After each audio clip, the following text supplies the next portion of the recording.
I was thinking that if I would have told myself that I was going to get this much out of 2 months of my life, um,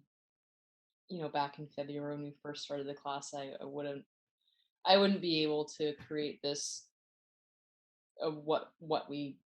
have experienced in, like, you know, there's no way I would have said like that I was going to have this much um experience that is so much love with so many people.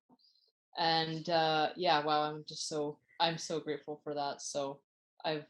laughed more and cried more and just enjoyed every moment with like so much more deeper gratitude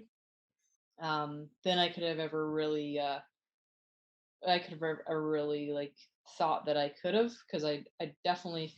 felt like before I was very guarded